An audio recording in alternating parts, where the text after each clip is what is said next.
Hey everyone, this is the episode we've been planning for a long time. We shall see how this goes.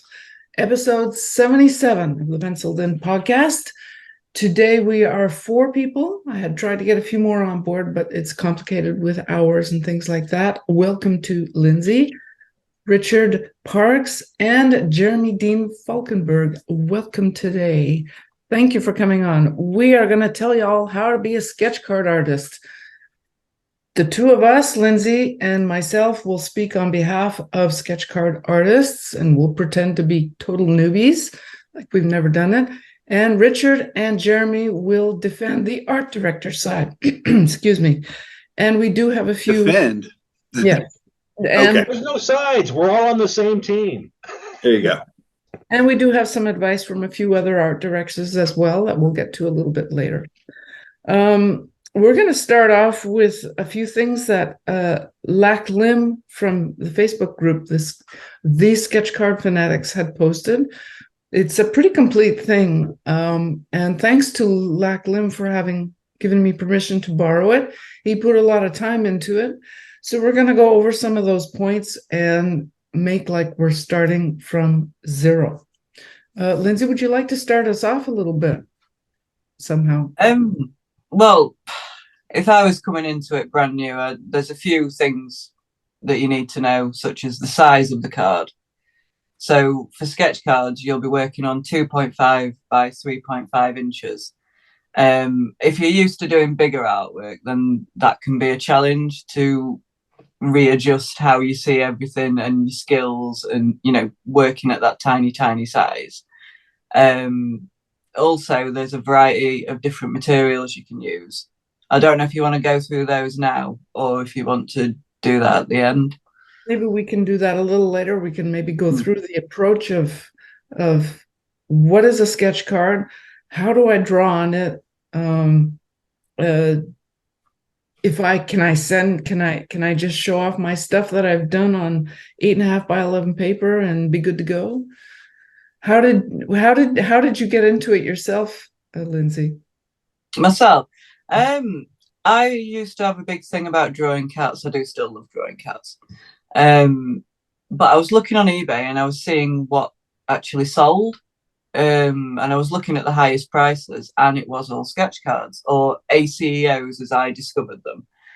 I was like, wow, I didn't even know that this existed, and there was like a huge market of people collecting. But like I say, I was just focusing on cats. I never realised that there were companies out there, trading card companies, who also did sketch cards. That was something I found out much later on. So I was just sort of running with my own work at that point. Earning maybe £2 here or £10 there, on these little cat doodles.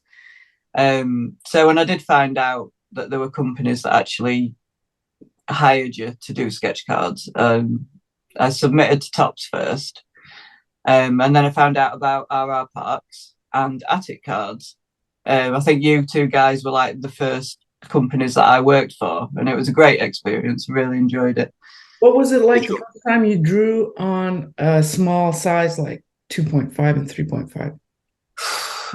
It was strange. It took some getting my head around,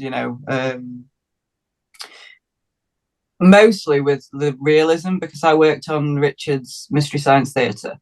So that was realism. And getting the likenesses at that scale, it really does take some getting used to, because you can put one little line on and that's it. Ruined. So you have to be dead careful. For the cartoon stuff, I think I did okay adjusting to tiny cartoons. Like that was a lot easier than the realism, I would say. And then there's different surfaces you've got to get used to, because some people are used to drawing on one particular surface. And there's all different kinds of sketch cards out there. You can't guarantee what kind of surface you're going to get from a company. We're going to get into the surfaces a little bit later. That's a huge topic right there. Can I just jump over to Jeremy, because we haven't heard so much from you in the past few months. Really, the past few years, to be honest with you, the pandemic. I'm in kind of the healthcare side of the world in my day job, and was trying to launch Addict Cards right before that really occurred. So the timing wasn't great for me. But now that my other life has gotten back to more of a normal state, really been talking with Richard a lot the last few months, and got some great things coming out in the next few months and later this year. So you're going to be hearing a lot more about me in 2023. Okay. Jeremy, you have dealt with sketch card artists, right? Oh, absolutely. Personally. So you probably see like a wide variety of experience when you get samples. Yes. What is the thing you like the most when you get a newbie, and the thing that you hate the most? Why don't we go to the two extremes? Man, those are good questions. So I would say that liking the most, a lot of times you can see the passion that someone has come across, not just in the art, but in the way they approach you. And, like any job, we all do this because we need, financial security, don't get me wrong, but, art is always a little different, where passion to me is just as important. And so when someone comes across and, they're, hey, really excited, I saw X set, I want to be a part of this, here's some of my art, would love to work with you. That always comes across so much better than, hey, here's my art, I've worked for this company, this company, and this company, and this company. When can I start working with you? Because with a smaller publisher, and I very much am a smaller publisher compared to the big companies, it's a different style, it's a different type of communication, it's a different experience altogether. And it's much more of a, sounds a little cheesy, but more of a partnership than it is anything else compared to the larger companies. It's going to put you off. Your thoughts? Like they're entitled and presumptuous, I was hesitant to use those words, but I don't disagree with you using them. You think there's an occasional lack of respect sometimes when it's a smaller company? Yes, and to me, it's strange that it comes across that way, because I don't want to speak for all small companies, but I feel comfortable speaking for Parks and myself. We pay on average better, we pay quicker, we don't play games with oh well, this one's not approved, this one is, so you get partial payments. We just pay, and maybe at the end of the day, the APs for a Puppet Master set don't sell as well as a Star Wars set. No doubt about that. But in the grand scheme of what you get paid per card and just the experience, I think smaller publishers are probably easier and better to work for, on the whole. And it just, when someone comes in, very entitled because they work for some of the bigger companies that paid them, $2 or $3 a card, it's kind of strange when they come with that chip on their shoulder. Okay. Well, that covers both those sides very well. Richard, would you like to give your thoughts?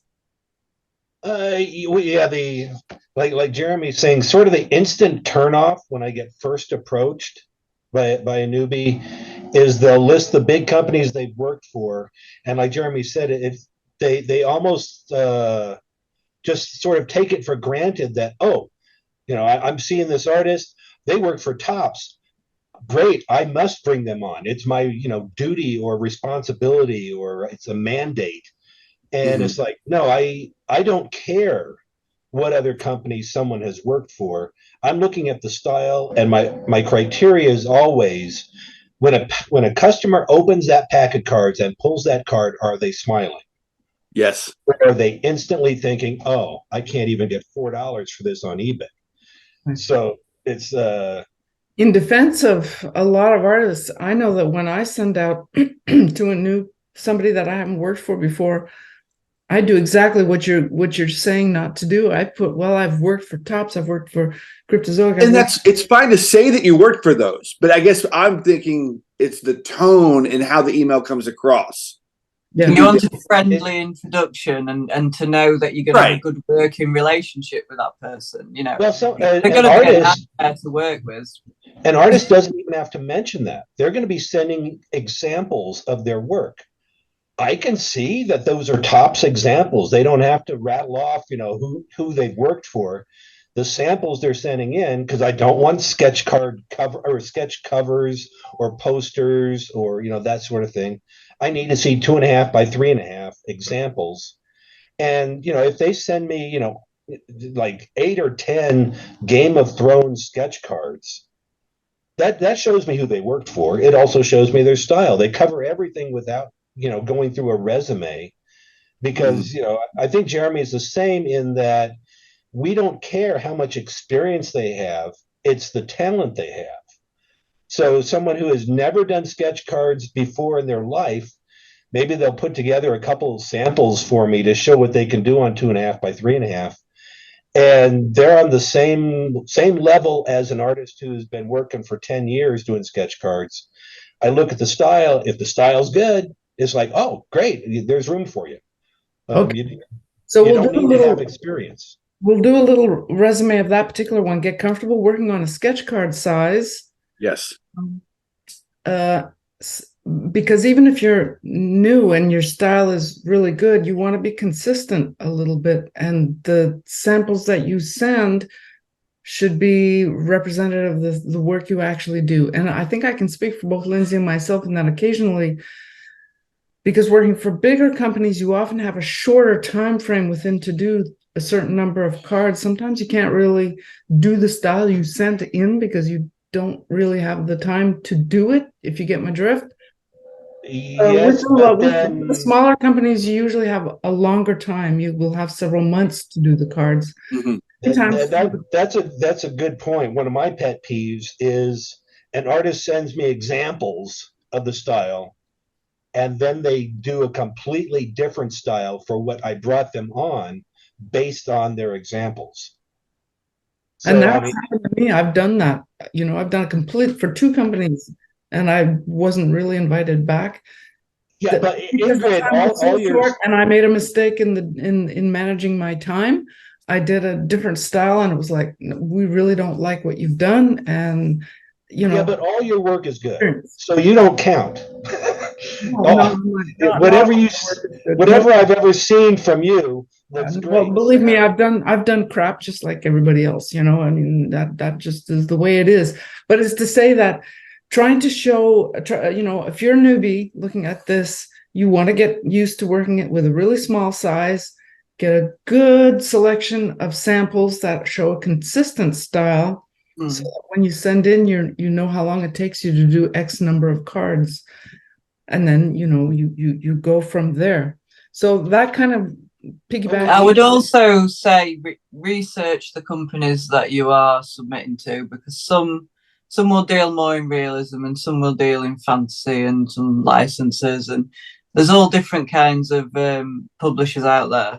So if there's a particular thing you like to do, you're better off to research where you should be submitting to, I think. We didn't get to what I like. We only talked about what I don't like. Please. Is there anything you like, Richard? No. Is there anything at all that you like? I really like it when artists ask questions. Like, okay, what is the pay? When am I going to get paid? And I think a lot of newbies would be afraid to ask this, but they really shouldn't, because you want to clear up all the questions before sending reference material and blanks and all that. And a publisher who's honest and above board is going to answer all those questions honestly right then and there. In fact, in doing this podcast, we have not yet once met an art director who said they didn't want you to ask questions. They have all said, ask questions. If there's something you want to know, ask. It's much better than than messing up the contract that you were supposed to do because you didn't ask the question. We all have questions to ask. And just a side note to that too, don't forget that you have a due date on every set you ever do. And although we all miss due dates, ideally you don't want to. So do be aware of what the due date is. Please go on with what you like, Richard. Well, that's about it. Do it. Back to what I don't like. I would say, like we were talking a little bit earlier and reading through the notes and everything. If you are struggling for time on a set, and you go over, like some companies, they just want it done at the due date, don't they? They just want them there when they want them. But for say a company like Richard's, I know that Richard would rather you got in touch with him to tell him that you're struggling. I think most people would reach out, and say you're going to be, late, and then provide the date you think you're going to, get it finished. Obviously Richard and I, and I hope everyone else, put some buffer time, in our production calendars. We don't like to use it. It's there for emergencies. But if we know that a certain group of artists are going to be a little bit later, well, then we build that in. It's part of the contingency. But just not letting us know and not sending anything, I mean, that's a good way, not to get invited again. Communication is key. I don't think I'm going to find a more understanding person than, Richard, or, I like to think myself, knowing that things come up. But again, communicate. Well, you could be don't assume. And don't assume, because once in a while I will get a packet, of sketch cards, in the mail, and they're all blank, and a little note saying, "Oh, I just wasn't going to have time to get them done by the end of June." They didn't message me to find out that licensing had delayed me so bad that it's now end of October instead of end of June. They had 3 more months, but they just assumed, "Oh, I missed the due date. I can't do it, so here's the blanks back." It's like, but for me and for probably other small companies, I mean, we've generally got 3 different layers of due dates. We tell the artist a due date, but that's for covering our pre-orders, the shipments that we're going to make for people who collectors who paid up front. And then we've got the distributor product due date, and then we've got deep inventory due date. So there are different due dates. We'll give the artist the due date that we need at first, but if they can't make that due date, like Jeremy says, we've got buffers. We've got different layers of due dates. We want 80 or 90% of all artists to get them in by that initial due date. But we are flexible. That's what a little company is all about. We don't have a board. We don't have, people we have to answer to. It's just us making decisions. This is actually going into the side of how to be a trading card publisher. This is kind of, so if you're a sketch card artist who wants to, this is what the publishers are going through. So this is why it's helpful for you to kind of at least communicate and not just say, yes, you'll do it, and then you never send the cards back or anything. As someone who's beginning to try publishing, I can completely understand now how frustrating that is, and to just not get replies and things like that. It's not fun. So after these artists, please go ahead. One thing that Richard said about receiving a packet of blanks, want to really emphasize, when it is a licensed product, every one of those blanks has to be accounted for. We owe it back to licensing of what was produced, what was, because we have to pay, for every single one of those licensed items. So even though, it stinks that someone sent back blanks when they could have done them, that was the right thing to do. I just want to really reemphasize, especially on a licensed product, you can't just keep the blanks and not send them back. I've had that happen, and now I've got licensed blanks out in the world that I don't know what's going to be on them. And, my contract is up with a couple of those licensing firms. And if a year from now, something shows up on that blank with, my name, with the production, the film studio's name, and it doesn't meet their standards, I'm still on the hook legally.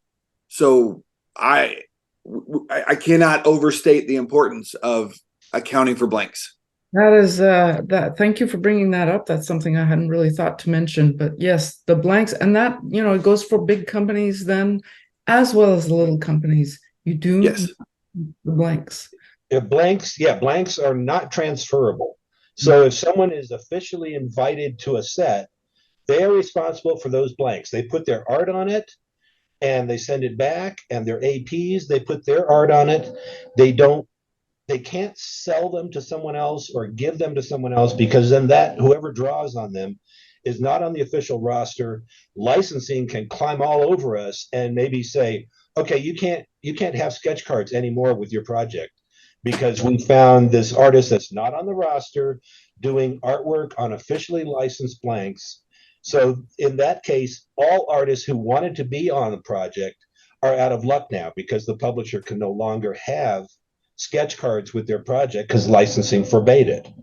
I feel like we should show, I'm just going to show some examples of what blanks are, because if you were watching this program not knowing anything about it, so say this is a Three Stooges one. Oh yeah.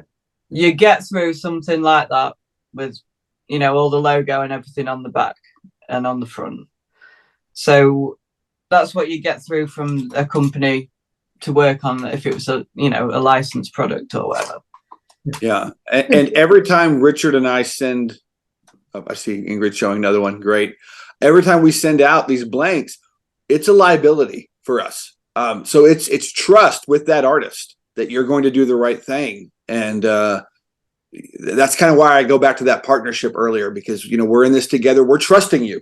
You know, we're going to give you products that if you drew something, you know, horrible on it and put it out into the world, we're the ones who face the consequences.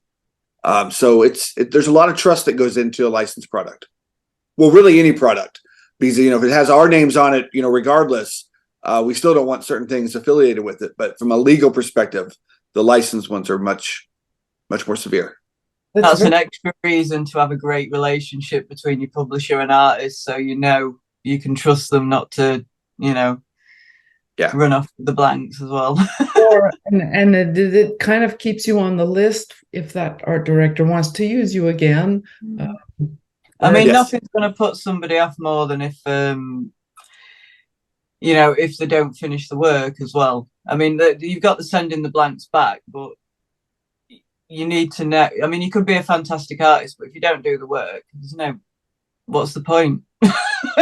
That is a note that Perna Studios left on Facebook the other day. The fact that, you know, if you can't finish, please let the company know.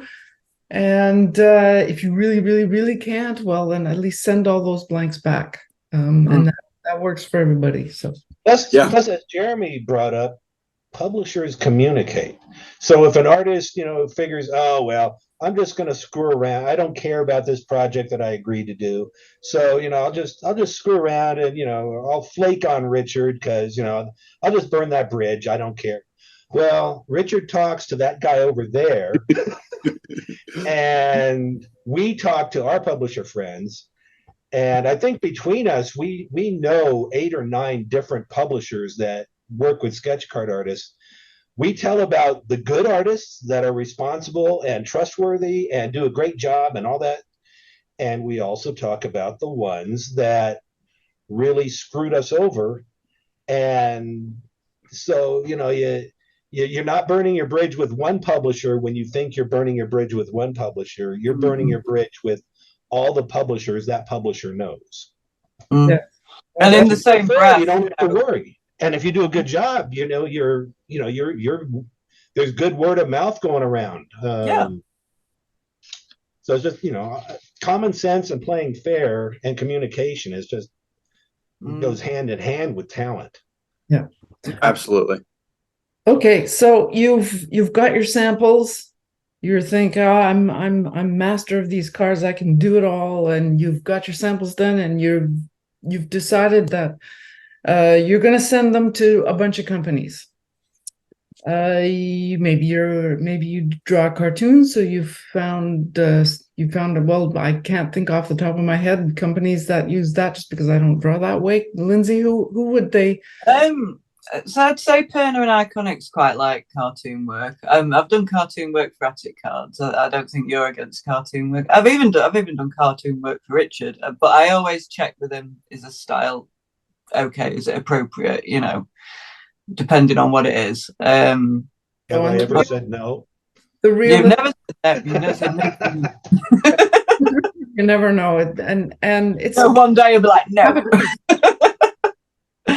There are some sets that really demand the photorealism. Like most of the top sets demand realistic art. Yeah, I don't think that any set should demand that. I think good art can come in all types of styles. Absolutely. And But of course, for things like the Star Wars, I do know that, mostly from Disney, they really they won't accept anything except that style. That's just I hear you. I just think it's a mistake on their part. Mm. You know, I personally, that's what the lovely thing is about art, just all the different, interpretations, and you can't interpret, and you can just sort of copy an image as well as you can copy it. It's.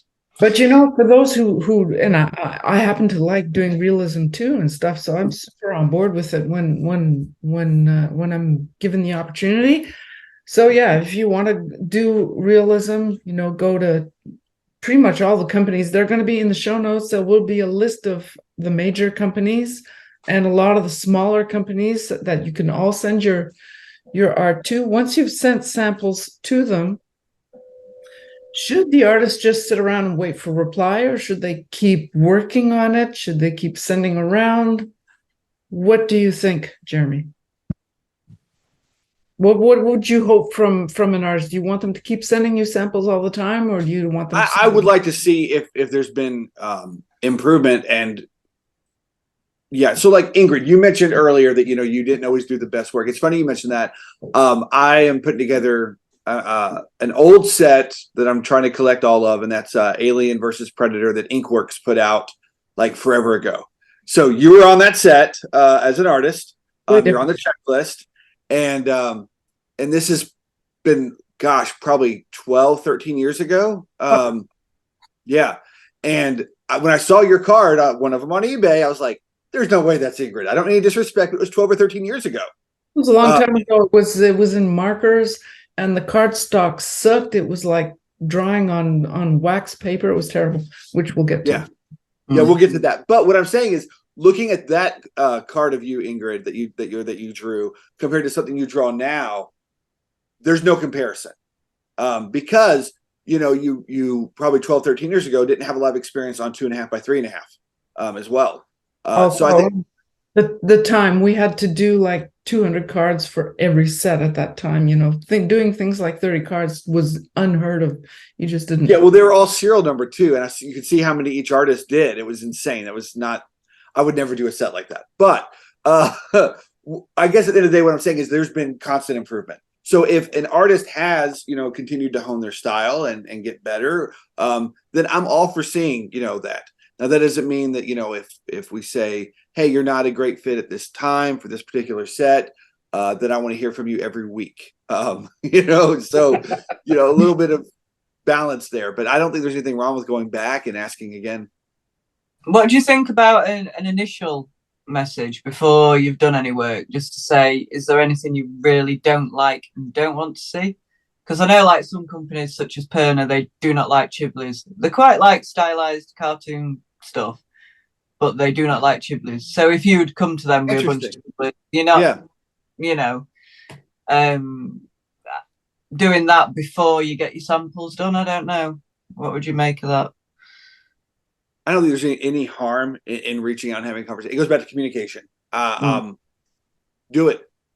Otherwise, the answer is always going to be no if you don't try. I would disagree, sort of, in that when an artist initially approaches an art director or a publisher, that initial approach should include examples. Oh, absolutely, it should. Okay. Yes, I would always include some examples. And then the publisher can let them know, well, okay, yeah, I like this style, but we need to tweak this, or if an art director says, well, this isn't the right match for the project I'm working on right now, but please send examples as your style evolves, in a couple months. Do not take that as a brush off. If a publisher says that, they want to see your styles. Yeah, if they took the time to reply, it's because they think there's something there. Yeah, maybe. I mean, I don't ghost. I don't intentionally ghost. If someone sends me examples, they don't hear back, it means I didn't see the samples. Yeah. So I mean, I didn't see the email, but I never ghost.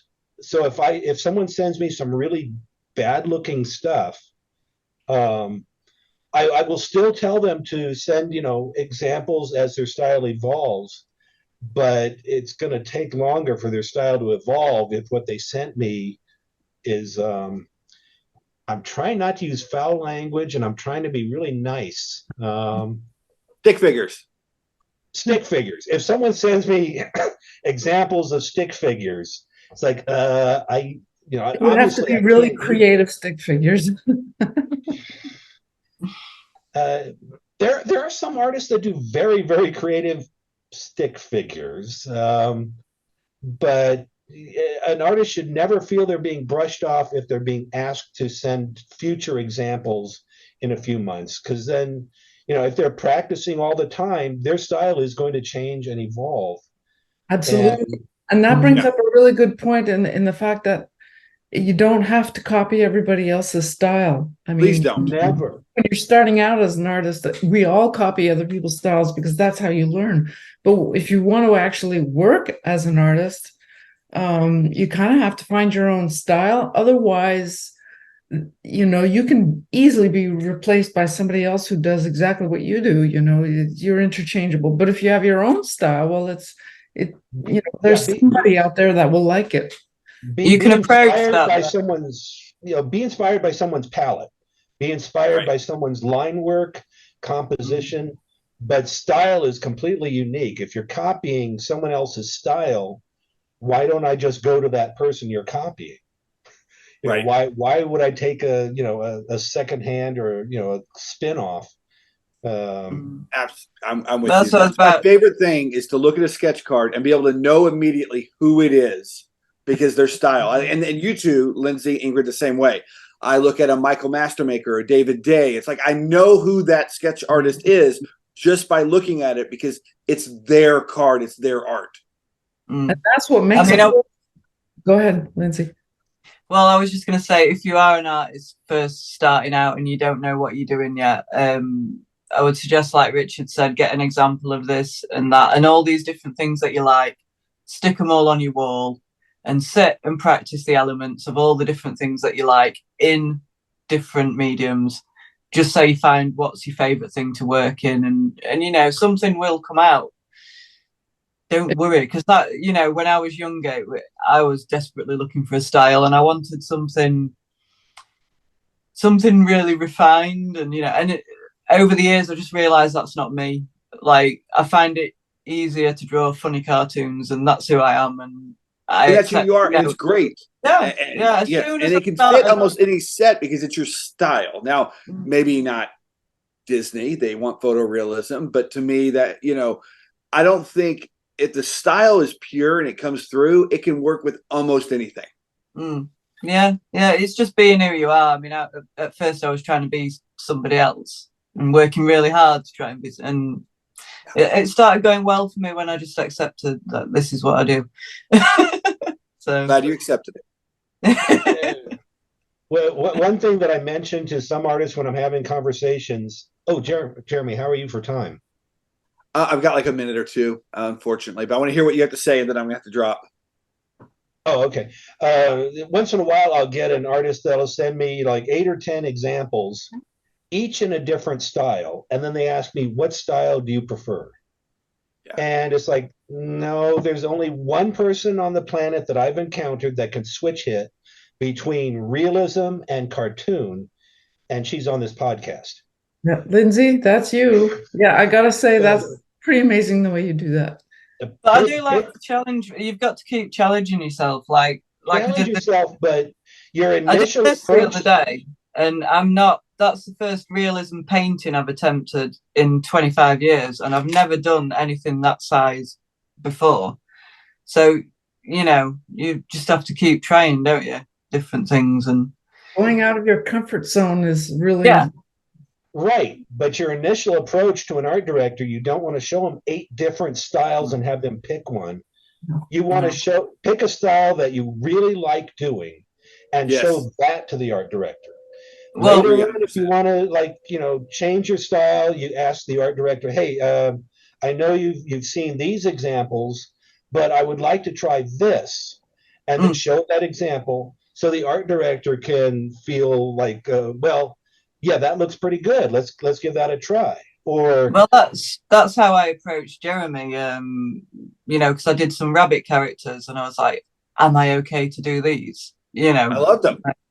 Yeah, and that became Die Rabbit Die in the end. You did.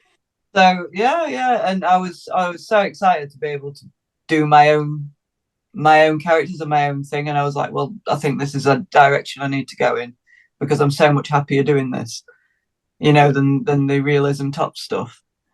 So you find your way as you go. Jeremy's screen just changed. You have a last Pleasure talking to y'all. I do need to drop. I hope to do this again soon, and I'm sorry I couldn't stay longer. Okay. It was lovely to catch up with you. Have a great day, Jeremy. Y'all too. We'll have Jeremy back on shortly. Now that he's I'm glad to hear he's got some new things in the pipeline. Oh yeah, can't wait to see. Yeah. We'll carry on from there, and that there's another way you can also get, if you're like, well, I'm assuming here that if there are people who want to be sketch card artists, they probably already have at least a ballpark acquaintance with creating art. If you're a pro already and you've just dropped in to see what's up and all, well, you already know all this stuff, and my apologies.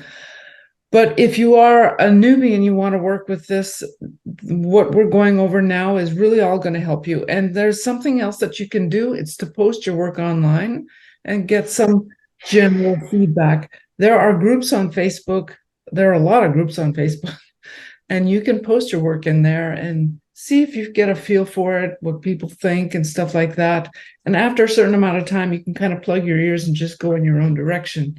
But in the beginning, it's a good idea to get a little feedback. And that brings up that's a really good point, because once in a while, I'll get approached by an artist and it's like, oh, okay, whoever this artist, let's pretend it's Ingrid Hardy, but it's not. It's just, somebody else. So I'll go on Facebook, I'll look up Ingrid Hardy's page, looking to see what artwork they've done. And then sometimes I see nothing.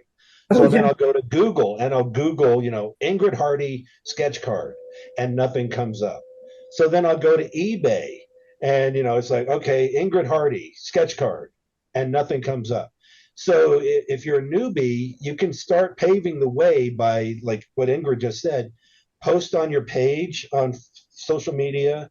Ideally, the best thing to do, I'm sorry to cut you off, but I really find I stand by this, is that have some kind of, even a free website, anything, to make a gallery, put your work there and post links to it. Yes, I'm looking at you, Lindsay, and post links to that gallery everywhere so that it's super easy. Like now that I've been working with you guys to create sets too, and you look up artists and you go on any page that they have their names on, and all you see are photos of food and beer, and I mean, that's wonderful, it's awesome, but where's the art? There's no folder anywhere that has any art. How am I supposed to see what you do? So yeah. And every publisher is different, because I get links all the time. Oh, please check out my gallery. I'll reply, no, I don't look at gallery links, because they're going to show me comic book covers and posters and sketchbooks. So I'll reply, just send me 6 to 10 sketch card examples so that I can see what you do on 2.5 by 3.5, because some artists are great at 8 by 10 or 11 by 17, but they've never done 2.5 by 3.5. So seeing someone's comic book cover tells me nothing about their sketch card skills.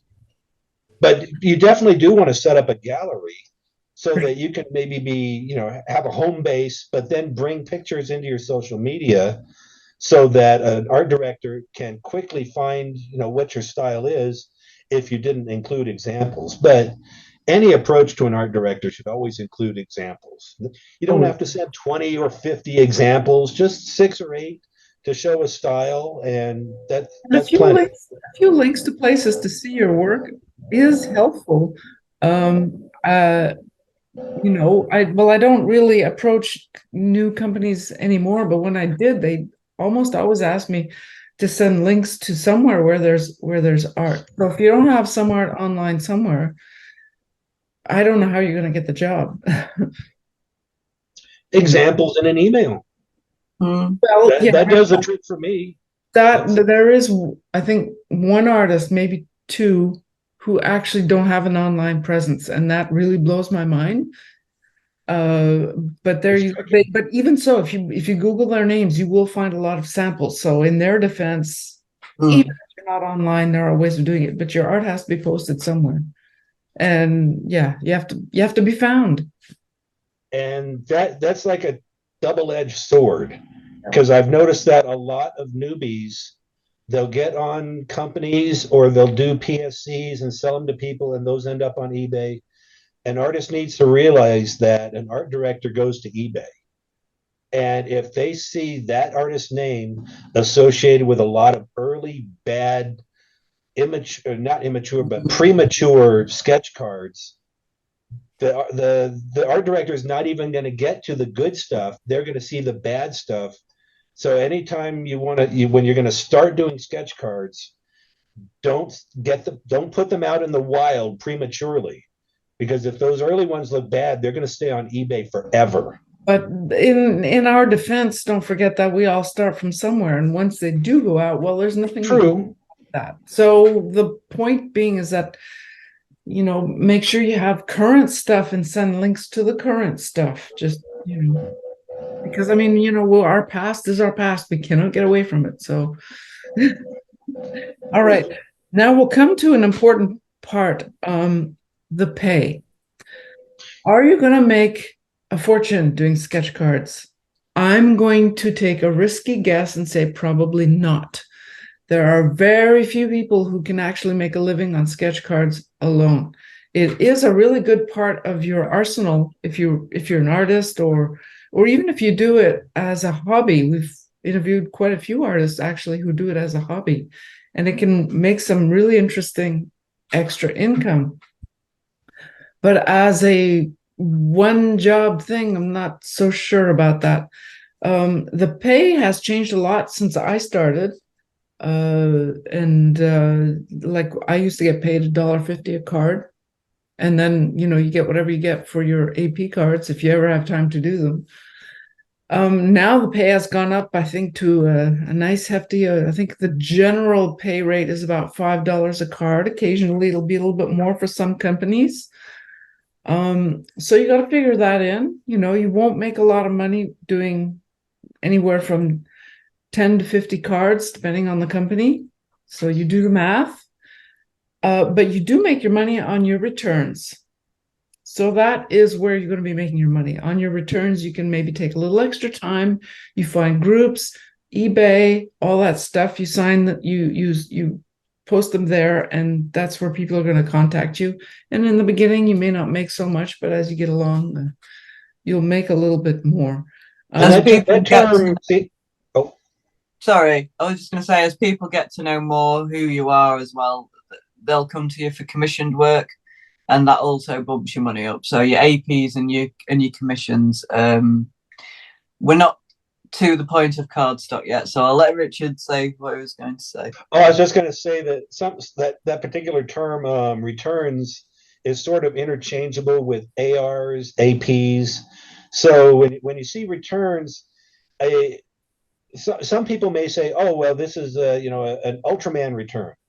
But of course, I've changed my policy in that artists do not send me their proofs, their APs, their returns back to me. They send me a scan of them, because I don't want to trust an artist's APs in the mail back and forth, risking it gets lost. So I trust artists to send me a scan of their APs that I keep on file. But AP, AR, and returns are basically all the same thing. They're the cards that just in case you don't understand the jargon. AR is an artist return, AP is an artist proof, and like Richard was saying, they're exactly the same thing. Those are the cards that you're allowed to do and sell. Usually you have a limited number for each set, and it is important to notice that for some companies you must send those return cards back first, and then they are sent back to you. And for other companies, you're allowed to keep them. It just depends on the company. There are a few companies, I think maybe it was Upper Deck, I don't remember, but sometimes you'd have to send them back, and then they would put little AP stickers on the back. And you wouldn't get those little AP stickers on the back if you didn't send them back. And it was one way of making sure there were only those AP cards and nothing else. So it was, I don't know if they still do it. I'm not even sure if it was that company, but anyway. So, yeah, AP card, I think there's not really much more to say about that. It's, the pay is what it is. You make your money on your extra cards. You charge what you want for your APs and returns. There's no standard price. Get what people are willing to pay for your work. And that can be anywhere from $50 to, I think we saw a few go for $2,000-$3,000. Sounds cool, but it's really rare. Doesn't happen. Yeah. But all you need is one collector who has an extreme passion for your style, and they will buy that. They will buy those APs and inserts anywhere they find them for whatever money they can, any money they've got. Yeah. So I mean, if you've got your unique style and you're different from other artists, but it's very good style, that's a nice inroad to getting more for your APs. This is why we like collectors so much. Well, that's a question newbies do need to ask art directors and publishers, is if it's not already in the invite, what is the AP ratio? So for me, when I send out an invite, I talk about a 2:12 ratio AP. So that means I send them 12 blanks. They're going to do 10 that they send back to me for pay, and 2 they keep as their APs. And those are the ones they can draw on and sell on eBay or get commissions, because I don't require that artists send their AP scans in by the due date of the the inserts. They can wait until they get a commission. So someone, maybe they're an Ultraman collector and they like this artist style and they know this artist has some APs. They might say, hey, I'd like to commission, a Pigman, fighting this or that, or, Baltan or Ultraman, so that the artist can actually pre-sell their AP before they even lift pen to paper and make that money up front. They know they're not going to have to try to guess what collectors want. They can get the commission and then do the work, as opposed to doing like their APs as Ultraman, but collectors already have Ultraman sketch cards. They wanted, Zeton or, some other kaiju. Then you're out of luck because you've already drawn on that AP. So, yeah. So that's a good set of example. That's a good example for your RRParks Cards Ultraman set. For others like Rittenhouse or Upper Deck or Tops or Cryptozoic, it might be a little bit different. You may need to do, I don't remember now. Well, it can be anywhere from, again, 10 to usually 30, 40 cards these days, sometimes 50, I think, is the most I think that they're going to ask you. And for that, a number of cards, you may get anywhere from 2 to 5 returns, depending on the company, depending on the license. And in those, you will very often, for the bigger companies, you usually have to finish your AP cards before the due date and send them back along with your cards. So you're really... And also no pre-sale. And no pre-sale. You are not allowed to pre-sell your those cards for the large companies. You cannot. In the defense of the larger companies, they have to take those cards and send them to the licensor and get their permission to let the artist sell the card. So there's a lot of and it takes time. And that is a good point with regards to IP and licensed products. So like for Star Wars or a licensed product, when I'm doing Ultraman, we are sort of limited on what we can show and sell before the release. For an unlicensed set, like I think with Dragons, we said artists, hey, show off your stuff right now. It's as soon as you do it, you can do a whip video. Yeah. But that's not a licensed product. That's an internal control. So like Ingrid's in charge of Dragons. So we don't have to send them to, some great mother corporation somewhere to approve the stuff. We send them to the great mother Ingrid, who, The only thing that on a set like that, because that's not the thing. You don't want like nudity all over the place. It's just not in the theme of that particular set.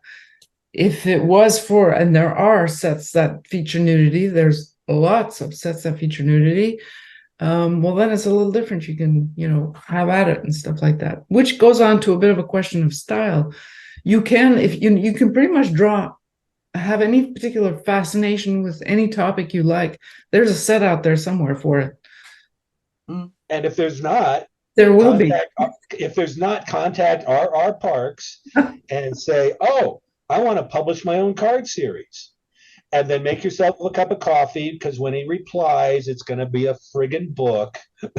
Get your affairs in order before you sit down and read it. Get your affairs in order. Yeah, my messages are lethal. You've gotten a lot better, actually, but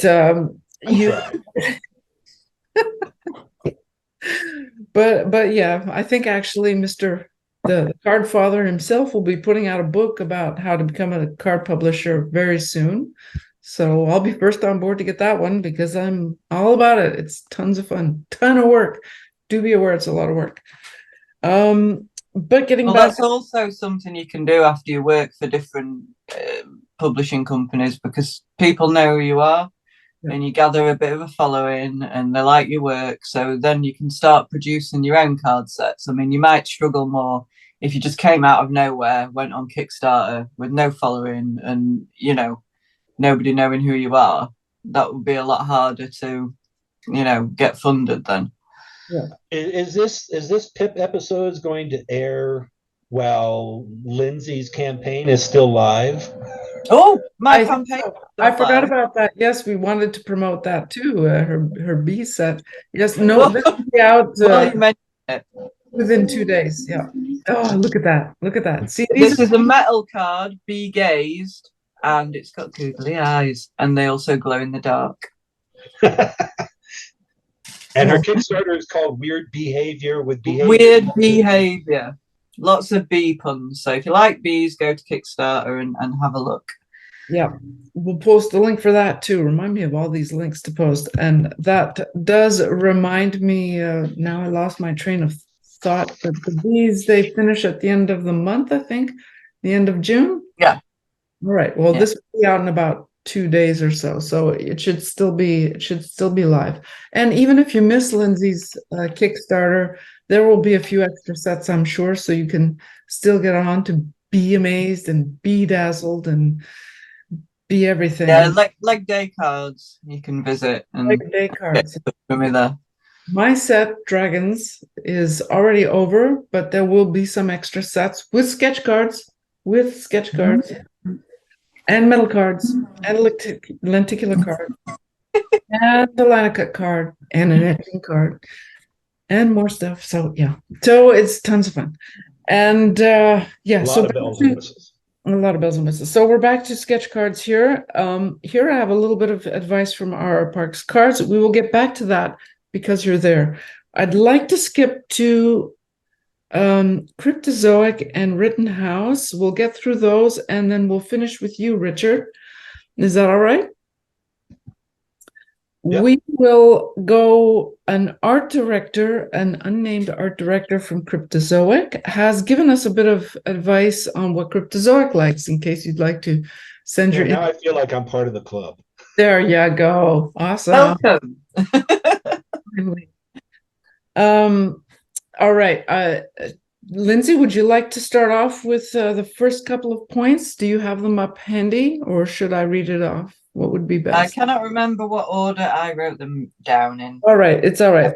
So for Cryptozoic, a company like Cryptozoic, they don't need sketch card artists 12 months out of the year. They only put out a few, maybe even one set a year or something like that with sketch cards. However,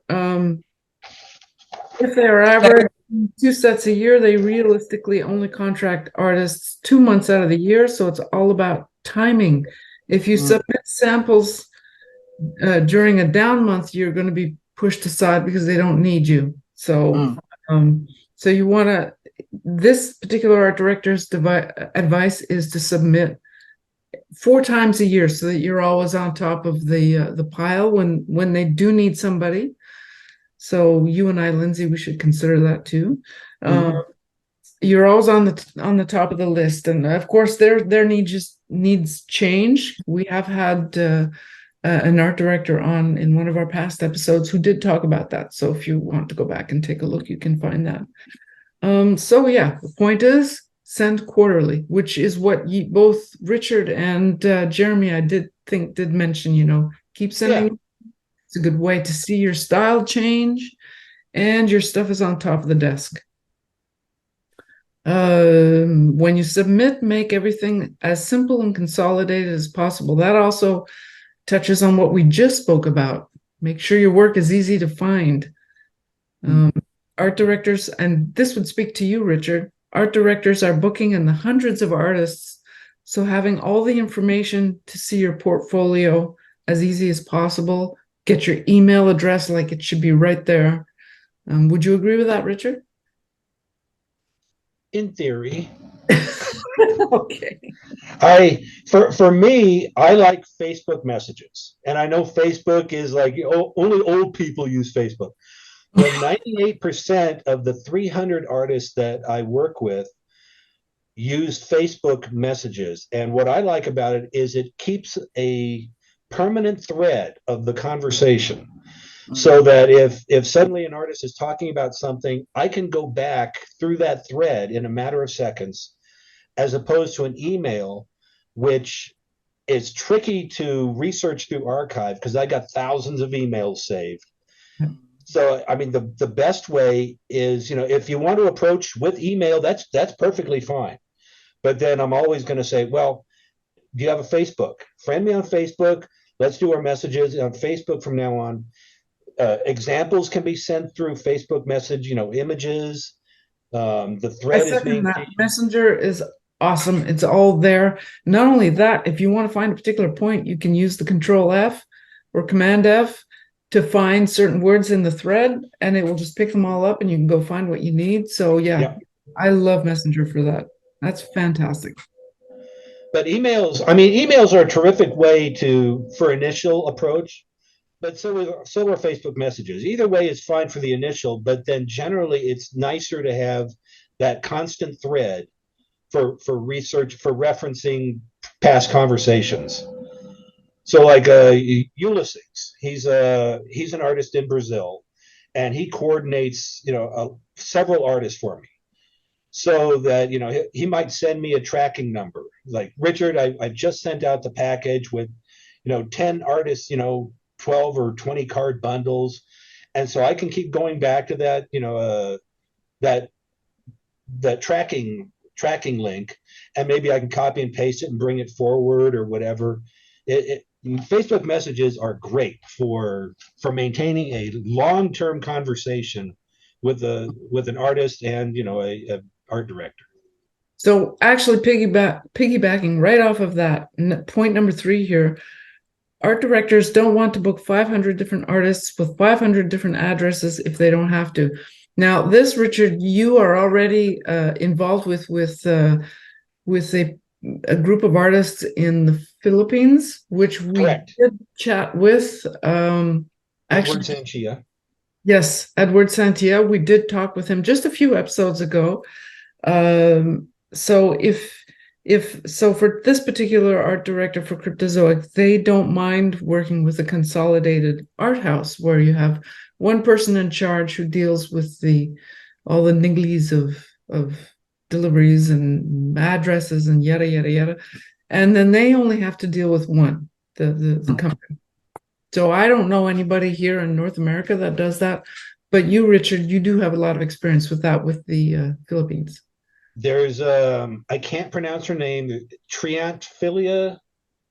I'm sorry, Triantphilia, if I'm mispronouncing your name, but I've only ever seen it written, so I've never heard it pronounced. But she's in Greece, and she works with 5 or 6 artists that I can contact, Triantphilia, and she sets up, 5 or 6 artists. I also work with Humberto in Mexico and Ulysses in Brazil. and I think Funsat in France is beginning to do a little bit of the same thing, isn't he? that's good. We spoke to a few episodes ago as well, so look up the episode with Funsat. But yeah, in France, there are not that many, so that's a bit of a smaller house for that, but he's getting on it. So I mean, and that's a terrific way for an artist overseas, if they can find, fellow artists in their country that are also doing sketch cards, if they can combine their efforts and contact a publisher, then that publisher and that art director or that hub or art house, we can afford to use a higher end delivery service back and forth, as opposed to sending individual packets of 10 cards that might cost $17 in postage there and $20 in postage back. This is mostly a point for publishers. It doesn't really concern sketch card artists so much. But it does if the sketch card artist wants to contact one of those art houses, so that they have a better chance of coming on board a company that the postage budget isn't as great as the art budget. So yeah, and hey, Canada is among one of those places where it's like flipping expensive to ship. My God. Anyways, okay, so art houses are something that are kind of in. Lindsay, you should start one in the UK. Yes, with all my spare time that I've got. Get right on it. Okay. So here's a really good point here. It's a short one, but it's really important that I've come to understand. Art directors are human beings too. And I can vouch for that, not just as someone who's getting into it, but after all these years of doing the books, the sketch card books, and now playing with sets and all, and doing the podcast and talking to other art directors, I haven't met one robot yet. Not one. They really are all human beings and they have feelings. So maybe don't, be twats about it, Sorry if I'm not supposed to say that. If you're rude to art directors and you're like, well, hey, hey, buddy, hire me now, and you may not get invited. There are a lot of people who are nice out there, and we all need positive vibes in our lives too. I'm not going to use the person's name, but I did have one person. They sent me examples. And I suggested that, well, okay, why don't you send me, as your style evolves. I didn't know his style was already evolved and looked bad. But as your style evolves, send me examples in a few months. Well, he would wait a week or 2 weeks and send me the exact same samples again. And he did this 3 or 4 times. And he finally said, listen, Richard. And as soon as someone does the attitude, don't do that to Richard.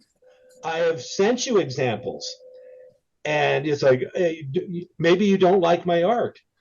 And I sent him back about a page and a half of why I didn't like his art, because I figured he opened the floodgates if he's going to cop an attitude with me. It's like, you never cop an attitude, because what an art director is going to remember is not your style. He's going to remember, listen, Richard. So bad plan to cop an attitude. Excuse me. That's how I'm going to start all my messages from now.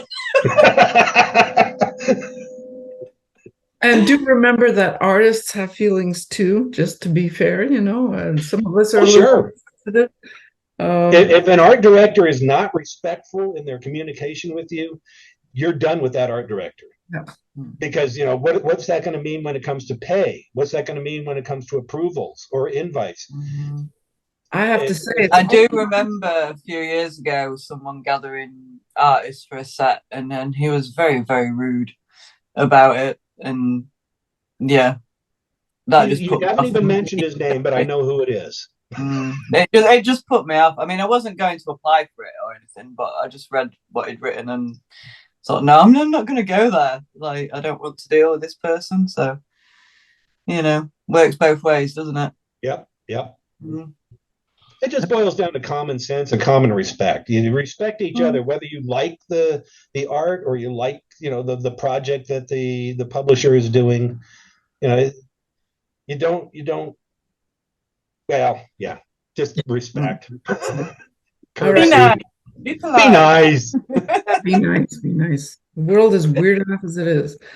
After you get hired, follow the rules, make the deadlines. We have covered all that already, but it Have bears. we spoken about the right kind of work for the right project? I think we touched on that as well, didn't we? Yeah, a little bit with styles. If you know, every art director, sorry, Richard, but every art director does have a slightly different approach, in my experience, anyways. Some like a variety of styles. Send them all the stuff you do. You know, if you've worked for sci-fi, if you've worked for stuff like Lord of the Rings, or if you've done your own licenses, which is something that in your spare time, I think all three of us would heartily recommend. You know, follow your calling or whatever, you know, and just, you know, draw your own thing also. That will help you get your style. But yeah, if you really want to go on a Star Wars set, send Star Wars samples. If you really want to go on a Lord of the Rings set, send Lord of the Rings samples. But for some of the smaller publishers, you know, do send a little bit of a, you know, maybe some fantasy, maybe some, you know, dogs, cats, I don't know. I would suggest looking at their in your style. I would suggest looking at their pages and getting a feel of what it is they do and what they like to publish. That's probably your best bet. Have a look at what's out there already. You do your own thing, but you kind of know the subjects that they like to publish. That's a good point. Mm.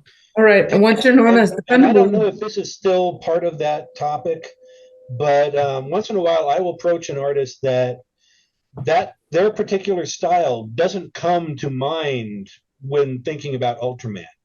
But if an art director has been an artist, they realize that sometimes a juxtaposition is fantastic. So, I mean, I have approached some artists that they do a neat little chibi, you know, chibi or chibli? Chibli. Chibli. They do a neat Chibli style, and I'll say, hey, I'm doing, you know, Ultraman. This would be a fantastic style for, you know, monsters. And they'll reply, I don't think my cartoony style would be a good fit. And I'll usually reply, well, that's what attracted me to it. It's not it's not a connection that immediately comes to mind logically, but let's do it anyway. And their cards are fantastic, and collectors like them. It's like you try not to second guess. Like if you only do photorealism and someone is doing, you know, a cartoony set, still approach the art director with your photorealism, because, you know, the art director may see something or an angle that doesn't immediately come to mind through logic, but it would still work. Lindsay, So, that kind of reminds me of something that we're working on. Yeah, Richard doesn't even know about that. Well, we're gonna, yeah, Richard doesn't even know about that. oh, cool. A surprise. Yeah, a surprise. That'll be an interesting thing. See how that goes over. Yeah, which actually is a good thing. Don't forget, always try something new if you're an artist, and because you never know where it's going to take you. And don't be all me either. You know, you can work with other people and try other things, and you know, be a bit humble about it. You know? Don't be too precious about your stuff. You know. Yeah, that's an excellent point. Actually, I think most artists that I've met are actually pretty chill. You know, but you do. Well, that's it. Yeah. Not a You have a competition. few that are like, no. I don't look at it as a competition. It's a journey. It's, you know, you can take people along with you. Yeah, it's just exactly. Good times. Don't be shy if you've got an artist friend who maybe is, you know, doesn't feel, you know, comfortable contacting an art director. Well, then send that artist's friends examples to the art director. If you know the art director, invite your friends to the project. You're not going to get bumped because that, you know, the art director is going to bring on that other person, because a lot of art directors, they like that idea of camaraderie and supporting other artists. I mean, that's a major attitude.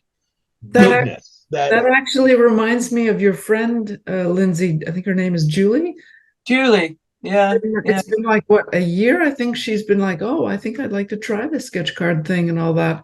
And we've been watching her journey from the very beginning to the point where I was like, I wonder if she might actually have fun on the dragon set or something, Yeah. So She's that's getting better and better, it's fun to see, and it has she has a style already so far.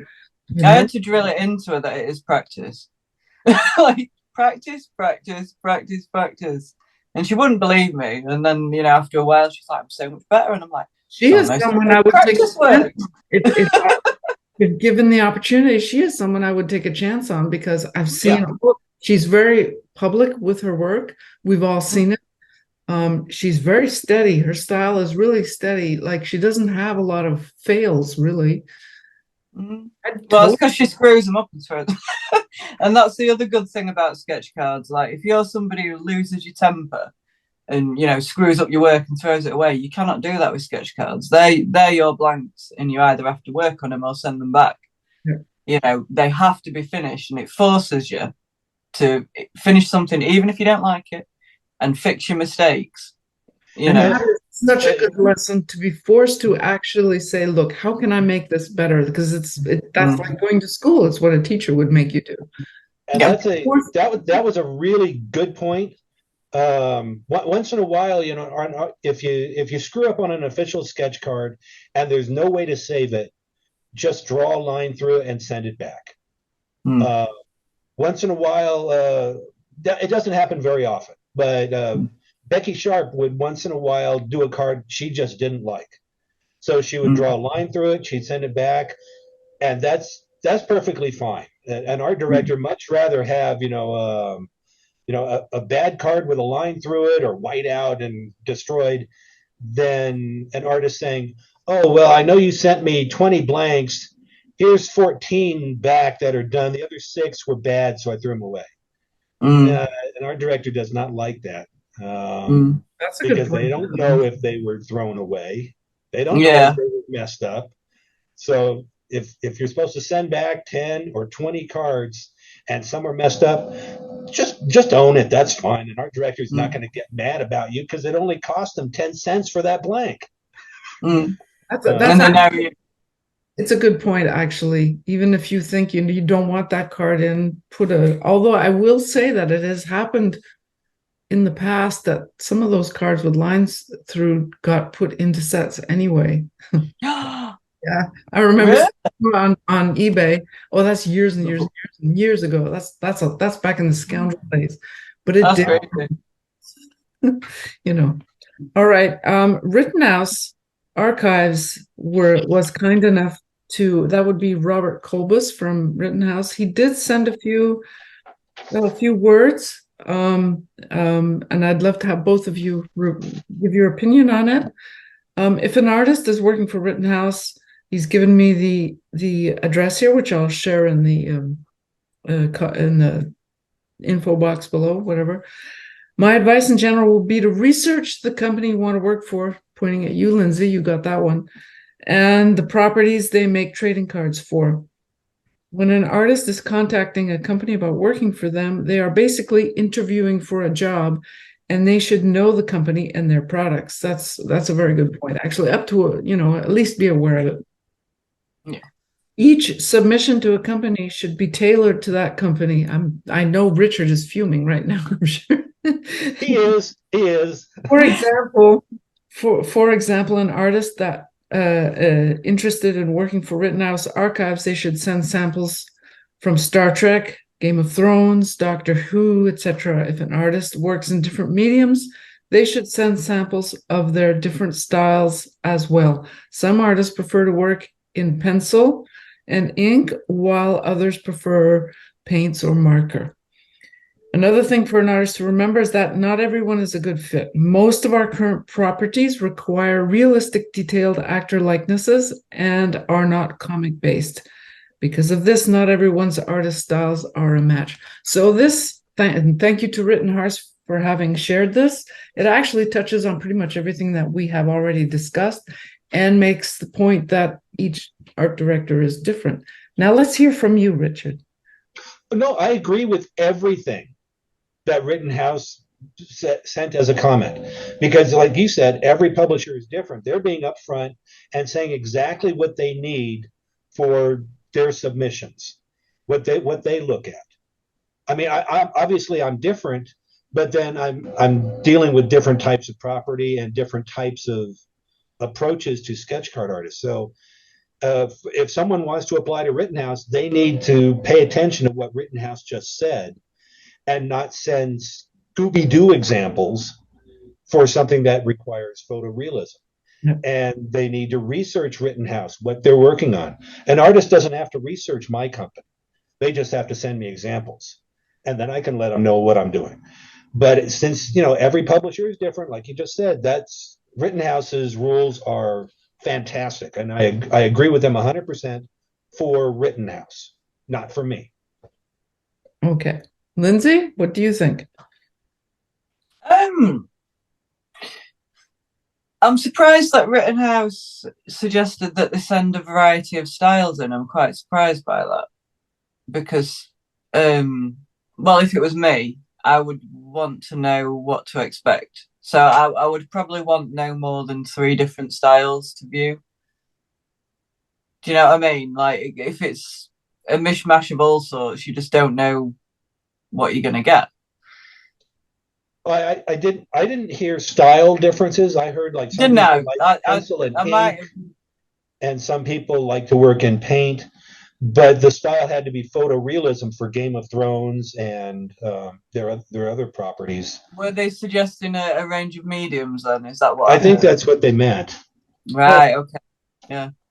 To send out I guess that would be pretty much what it was. That if you work in pencil, send your styles in pencil. If you work in ink, if you work in paint, send them in, which would be different styles, I guess.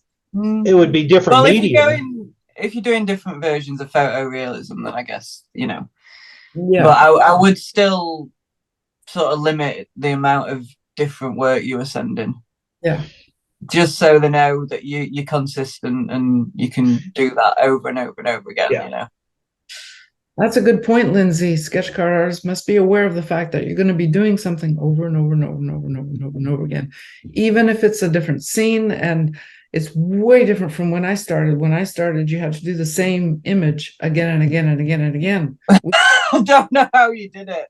I really don't. I mean, I've been working on a Princess Leia animation for a long time, and it's really hard to do the same because it's all, the changes are so slight. It is like doing the same image over and over and over. Very hard work. That's one way I can tell how old a sketch card artist is. I never ask a sketch card artist their age, but once in a while I'll get 20 Ultramans and 5 of them are basically identical. It's like, okay, this artist was doing it back when, you had Indiana Jones or young Indiana Jones, and you had 500 screaming monkeys and 500 Indiana Jones's whip. So it's like, okay, we got 5 all the same. So, okay, this artist is probably in their 50s. Old school. Old school. Oh. Well, that's the way it was back then. In my day. But I would not do that again for anything. It's mind-numbing, absolutely mind-numbing. It sounds brutal. It really does. I'm glad that things have progressed to what they are now. I think there was one series, maybe 3-4 years ago. I think it was called something like UFOs or something, where artists were encouraged to do all their sketch cards exactly the same. I don't remember that set. And I can't remember which artist showed me, because they had to do this one alien over and over and over again with no real variation. And it was like, okay, you've just defeated the purpose of original art. Yep. Why don't you just have that artwork done once and print it? Really? There was one set that I worked on a million. I won't name the company. I don't even think the company exists anymore. But we were given about maybe 10 different images that we could use because the movie hadn't been released yet. And we had to do, I forget how many cards it was in those days. I think it was about 75 to 100 cards. It had lessened a little bit. It wasn't so bad.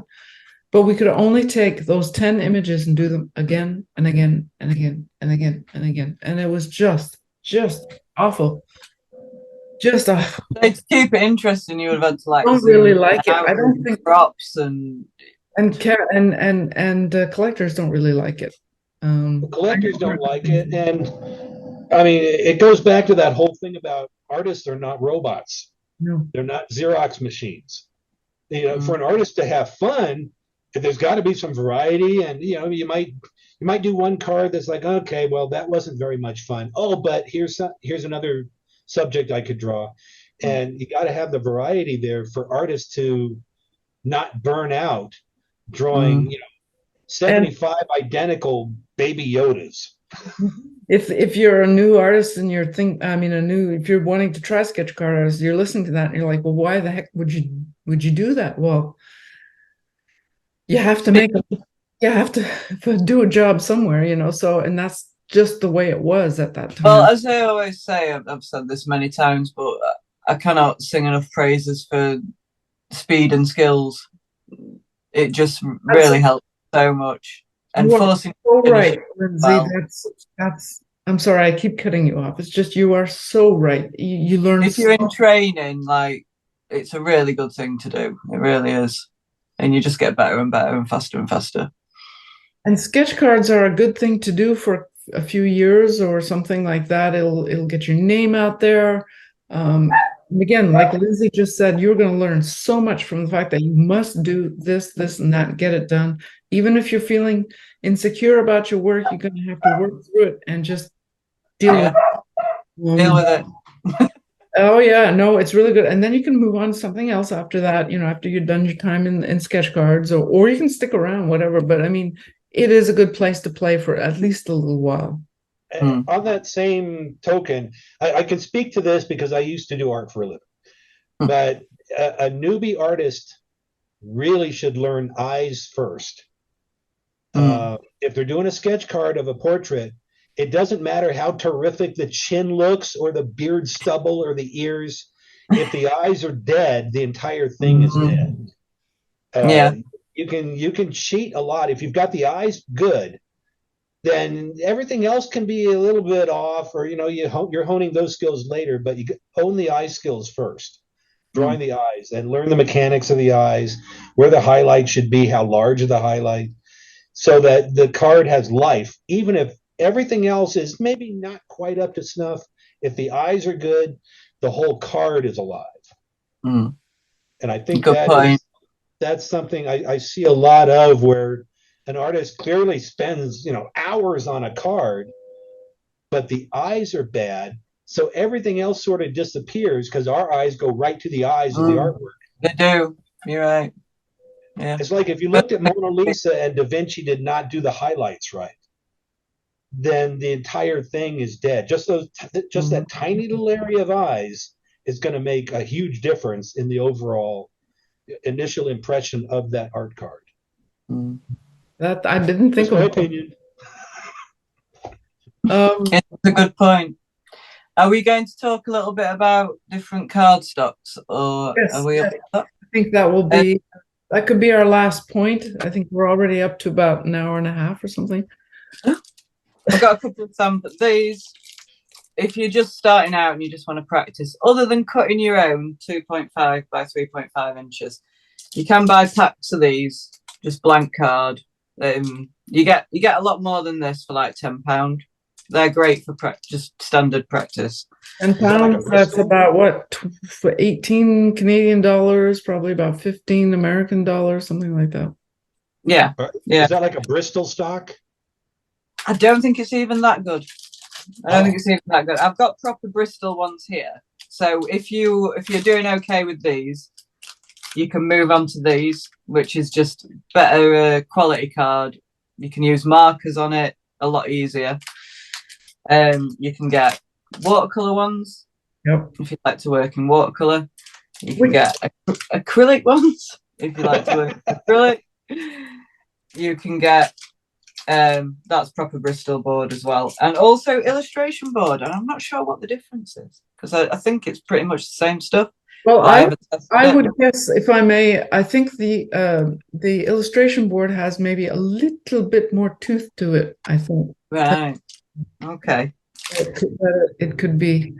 You can also take a big sheet of paper, whatever you like, and just cut it up. But that is one point we should maybe mention, Lindsey, is every company has their own cardstock, Hmm. and some of it is just not fun to work on.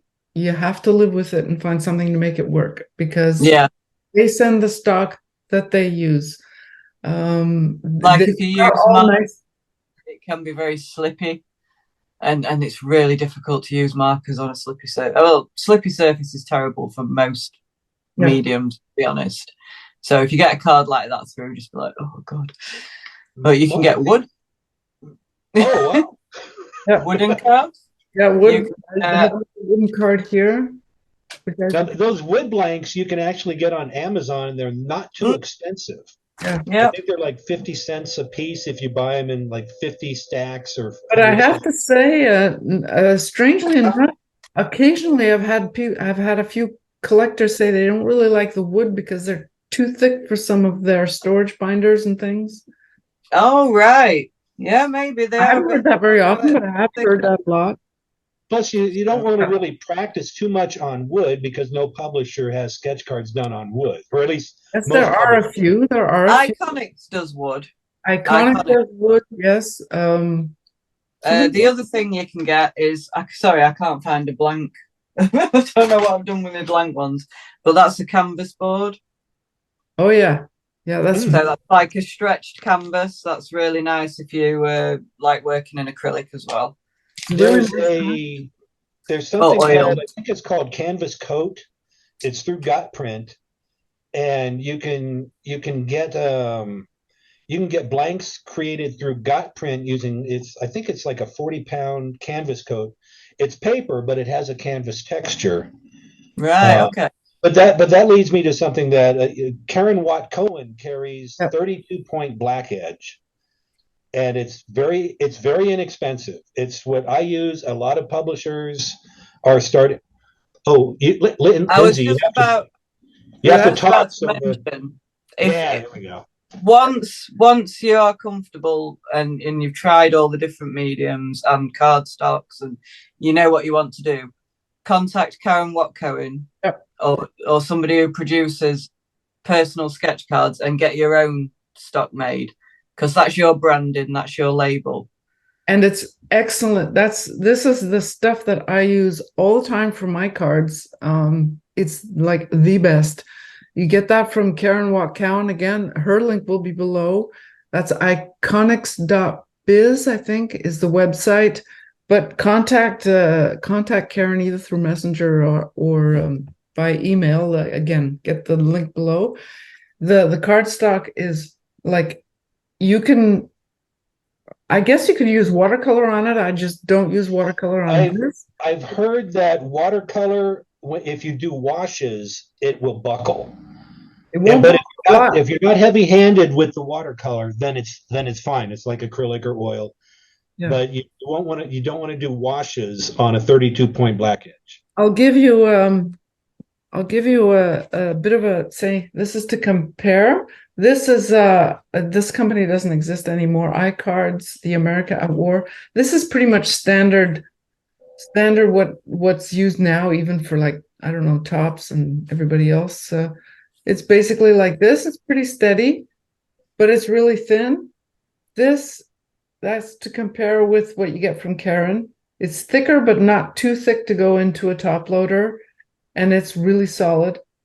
I should point out that if you're going to do the 32-point black edge, it also comes in red edge and green edge. Do not get red edge. Do not get green edge. The surface is different than the 32-point black edge. Oh, I didn't know that. 32-point black edge is a hot press, and it takes all media except heavy watercolor washes. The green edge is a silk type of surface, which will guzzle your Copics or Copics, like, a dying man in the desert. It just sucks it all in, and the colors end up flat. But if you're going to get your own PSCs and you like the 32 point, go only with the black edge. Okay, the black edge is what I have here. That's what Richard is talking about. It's the little color that's right around. Well, you can't really see, but it's that. Yeah, it's there. We promise. Yeah. So yeah, 32 point black edge. Go to Karen if you want your own stock. Otherwise, do like Lindsey says and go find those Strathmore. And just practice and play around and see what you need, because when you contact Karen, you're going to want to know what's going to work for your medium and what you've decided on. Yeah. Plus, it only costs. I think it only costs like $100 to get 1,000 custom made 32 point black edge. So you can design a little logo at the bottom, like Lindsey's card she just held up. She has an LG on the front, I think, and then her, So you get your logo on the front and your information on the back. And as long as you're doing a logo on the front, if someone buys that PSC from you or ACEO or whatever you want to call it, they might only scan the front. So make sure your logo is there so potential customers, when they see that scan, will go, oh, okay, LG, that's Lindsey Grayling. So, I'll contact her because I want... You're blank. I don't have enough Baby Yoda sketch cards in my collection, and I want Lindsey's, style with a Baby Yoda. So it's advertising if you put a logo on the front. The only time that the logo's been a problem is if it's been a puzzle commission, because they can get in the way being repeatedly in the bottom left-hand corner. Say if you're doing I can't remember. An artist contacted me solving that problem. There's a type of liquid paper that goes on like a hot press, not like liquid paper that has that glossy paint kind of thing, but you can paint over, something like a mistake or, a logo. You can paint over it and then do your artwork on top of it. And it reacts just the same way as the surface of the paper. I think that's what I ended up doing. I think I just ended up putting white acrylic over and trying to, mesh it up so you couldn't see it anymore. You could probably put a little gesso on top of it too. That might work. Yeah. But acrylic ways around stuff, isn't there? You find a way around these things. I love about acrylics, you can just put it on pretty much anything and it works. There's not much it won't go on. All right. Well, do we have any last words for our budding sketch card artists? Any last? Keep drawing. Draw. Don't think you're going to get anywhere if you don't draw. Because when I was younger and I was at college, I'm thinking, I'm going to get a job in art, do this. Never did any drawing. I was just out playing with my friends. Which is good. It's good to play with your friends, but make sure you're drawing as well.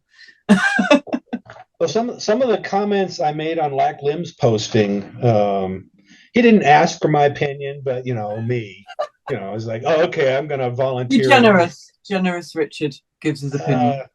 I would say for newbie artists, make sure before you send examples out that when you look at your art, you put yourself in a collector's shoes. Are they smiling when they see that art? And you have to be really honest with yourself. If it's not quite there yet, well, then you order 1,000, blanks from Karen Watt-Cohen and practice. And then when you start to smile at your artwork from a collector's perspective, then send it out, because you want that first impression with a publisher or a client to be one of, oh, this is nice. Or you at least want them to say, okay, this isn't quite there yet, but I can tell that it's evolving in the right direction. So you got to be honest with yourself. Do you want that initial sketch card, that first one you do, which doesn't look very good, to end up on eBay somewhere for $4 for the next 10 years? Because that's what people are going to see. So you got to be honest with yourself. What other comments did I make? Be consistent. When you send examples to a publisher, they're hiring you based on those examples. I know I already mentioned this before, but it's worth mentioning again. If you sent them photorealism or Ghibli or whatever, the publisher is already imagining your style with their product. And if you do all the cards in a completely different style, it's going to be rare that style that you change to is going to make them happier than the original style. And don't send large, like 8.5 by 11 samples for sets that are on, for sketch card projects. Don't send, only send your 2.5 by 3.5 inch samples. And never rush. It's better to be late than rushed. All right, Richard, we have to kind of part ways there. Sometimes you have to rush. It's just the nature of the job. As Lindsey and I think I can have your support, Lindsey, on that one. Sometimes, well, like I said, it's all about the amount of time we're given. Smaller companies, they'll give you months, so you can manage your time properly and you can do a decent job. If a company pops up in your email out of nowhere, you've got 3 weeks, and you think, well, I would like to have those APs because that'll be a bit of money. Yeah. You maybe might. I mean, say for tops, I would take. You could choose 2 options. You could do black and white or color. So I'd choose black and white, and I'd do about 10% full color and make them really nice as I could make them, and the rest would be black and white, and quite a lot faster. So it was unfortunate that but like Richard said, my work pops up on eBay and there's a lot of black and white because that is mostly what I was doing, and it's not the best example of what I can do. Black and white is not rushed; it's just quicker. No. Now, when I mean rushed, I mean if someone clearly sends in all their cards and it looked rushed, there's only one opinion that matters, and that's mine. If a card looks rushed, I can't put it in product, which means I've paid the artist for stuff I can't use. Chances are I can't invite them back because I can't afford to pay for stuff I can't use. Yeah. I would make sure it was a particular standard. I would never just do a line drawing and that with that, but it wouldn't, it wouldn't even match up to the color stuff I'd done, if you know what I mean. Because I just managed my time as well as I could do it. There was no way I was going to get all full color in that time. It really is an unfortunate fact that, yes, of course, you want to put all your time into each and every card. But as working artists, we don't always have that. We do the best we can to always be able to, but things happen. All of a sudden, a rush request comes up or something, and you kind of have to. You always try to do your best. Always. Sometimes it's the cardstock. Sometimes you have to. We spoke about cardstock earlier, and say like Topps Masterwork. It's really amazing cardstock, and I can knock out a full color set in 5 days of 33 cards, and they'll all look really, really good.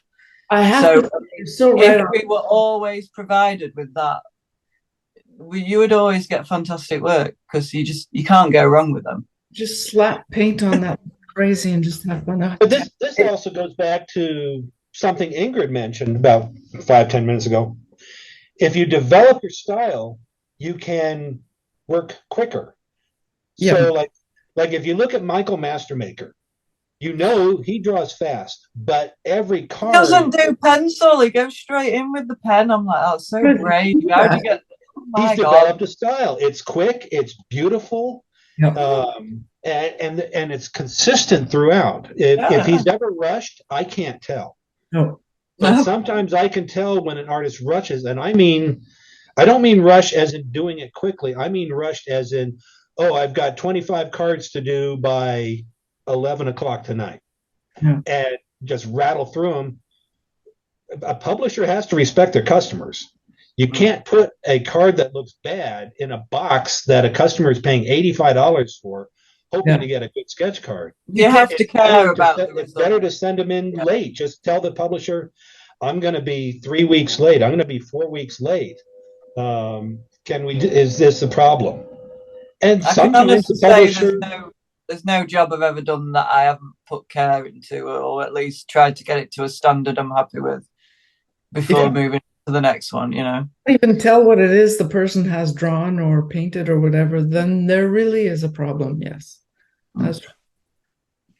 So, all right. If you're going to be late, be late. let the publisher know you're going to be late, but be late, as opposed to, oh, I got these in on time, so everything's good. No, you did them all in about 28 minutes. Not everything is good. Here's your money. Goodbye. Oh dear.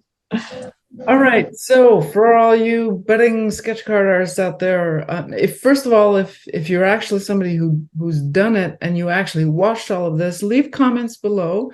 For all you newbies, leave comments below. Don't forget to click the like button. Don't forget to share.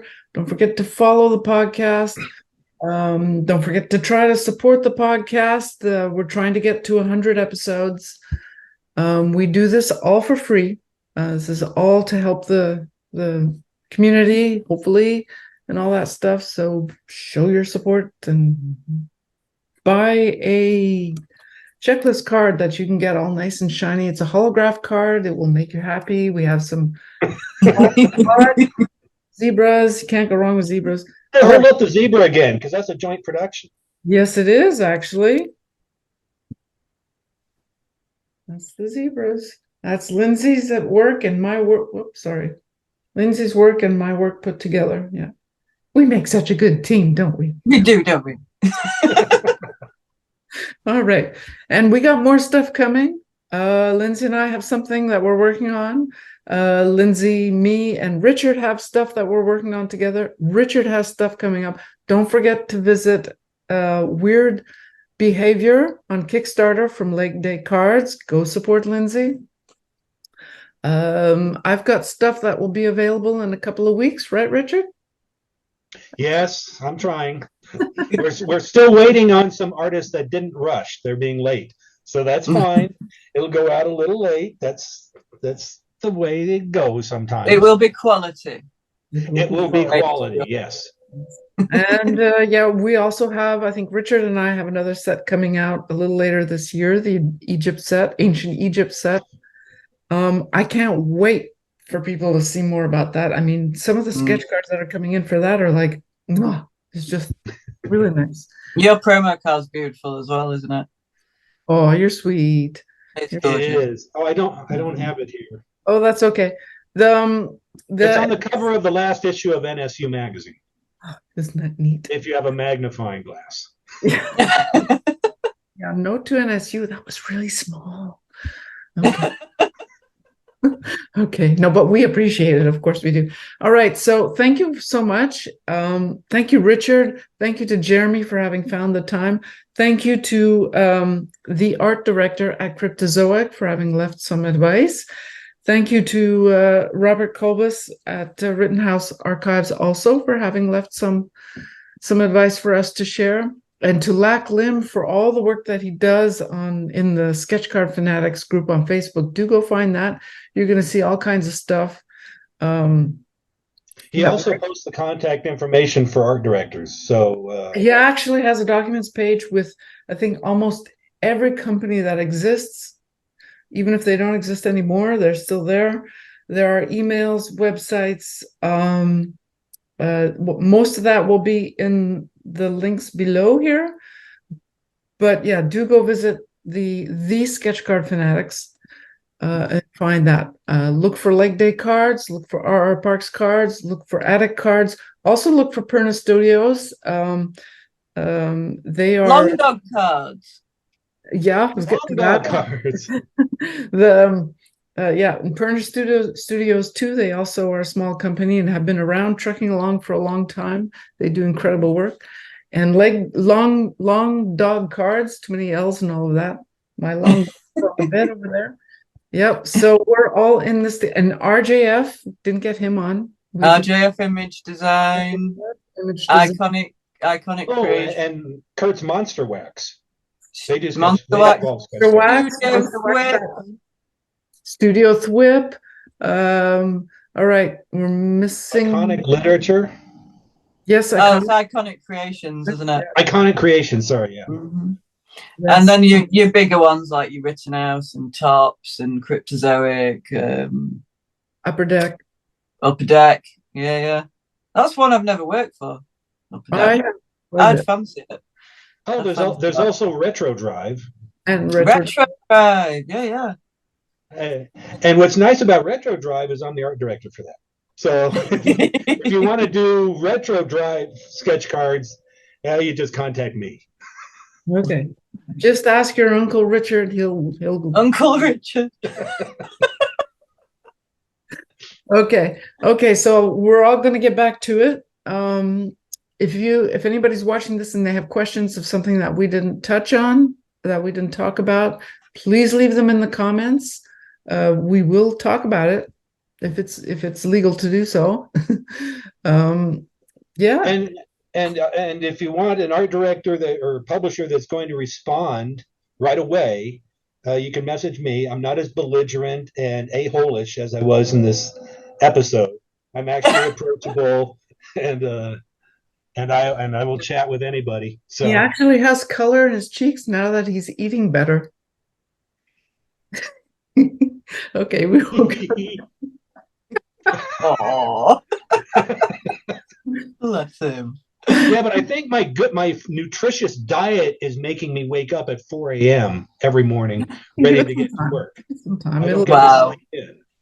it'll all settle down. Okay. No. All right, guys. Okay, so yep, thanks again, and yep, more power to everyone. Thanks for watching. Thanks for being here. Good luck. Happy arting.